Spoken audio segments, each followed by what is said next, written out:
ปีใครย้อนเงินกินข้าวอินทำอะไรกินข้าวมาหลายวันอย่างไรยาว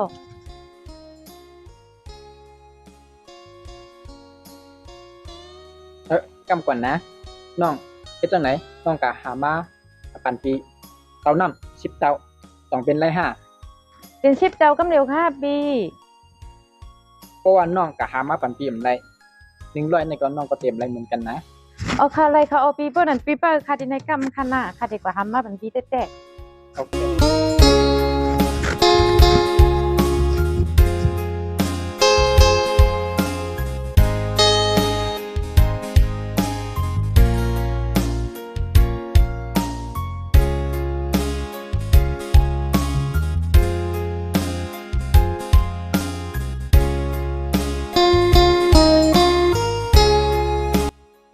นี่ค่ะปี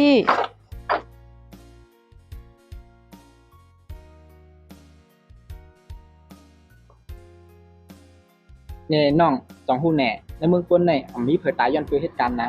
อันที่ตายย้อนก็ย้อนเพื่อเหตุการณ์ที่คนตายย้อนนะเอาค่ะ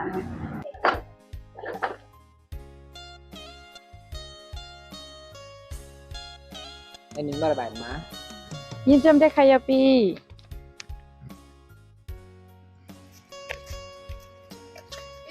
ย้อนเงินกินข้าวอินกัน เฮ้ยไปกันลูกผมมาผมนากันดีนั่นแหละมายาคุณย้อนอะไรก็มีเงินจ่ายกัน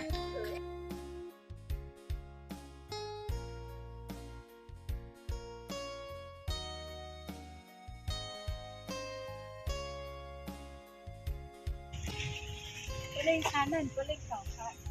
อ๋อเนี่ยโปรลิงเก่า ใช่ค่ะไม่ซื้อค่ะโปเล่ง อ๋อมาสูงน้องมาสูงฮะเนี่ยโปรลิงเก่าสูงมาเก็บอยู่เรียกขายจังไหนล่ะลูกใส่เสื้อโคกหางลีก้มแปกเบิ้งฮักนะกับบ้านเมื่อเร็วเนี่ยดีจังไหนละร้ายวะ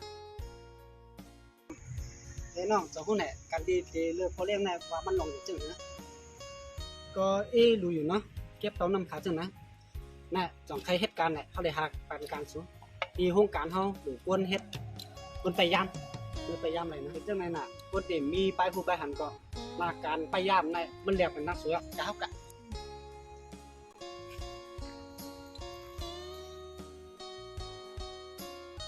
เดี๋ยวซึ่งถ้า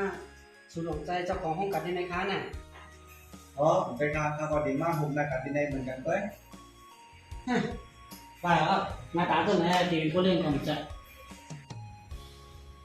เขาวนไว้แล้ววนเจอสูงไหนแยกเป็นเจ้าของห้องการเขาวนมาสูงยากได้การกันสูงเมื่อไรอ่ะเขาว่าได้สูงมือเสร็จละ อ๋อไปสุขาเล่งอ่ะถ้าเป็นตัวเจ้านี้ห้องการสมมาครับอ๋อนี่ก็เป็นของดีห้องการสมมาบันข้างนอก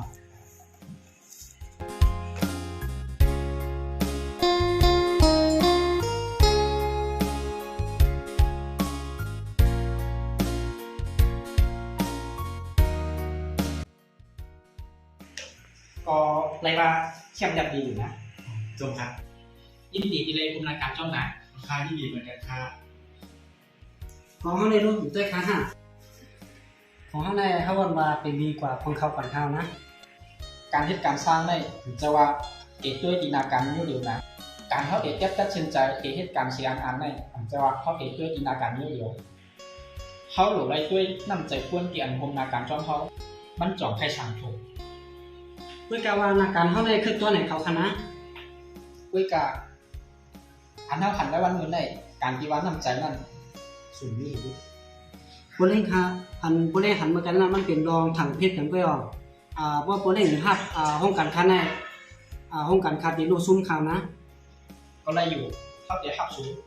ด้วยกาสูงจะเลยมาเป็นเพื่อนไปย่างตีโครงการในอ๋อเขาลืมกันสังเกตว่าสูงแค่มาใส่มาเป็นโคนาเพื่อนไปย่างตีในก็เลยนะ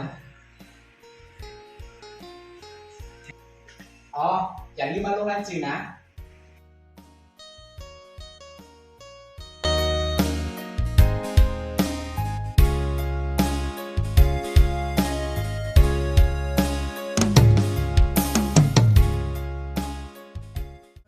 สุขครับมันได้ก็ถ้าสองก็พี่น้อง เป็นต่างตัวในชุมเจิงพี่น้องไต้เดี๋ยวมาหมอกลาปันข่าวดีนะครับเนาะ ข่าวดีอย่างขนาดปี